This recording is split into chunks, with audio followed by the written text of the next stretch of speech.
So I've just installed the DP chip on this D4D Hilux, pretty popular rig. Had all sorts of interesting things during their history, but very, very popular work ute, there's no doubt about it. And obviously the system's tucked away down in there.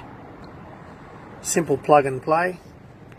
Once the harness is installed, the chip plugs in and that's it, everything's done. Underneath the cover, you've got a positive and a negative to connect up, and that's about it. So you won't see the connectors, they're underneath there. It takes probably about 15 to 20 minutes to install. And the particular type of chip that's installed on these D4D Hiluxes has got a specific program for them. So specific meaning it's really actually for this engine and for this type of vehicle.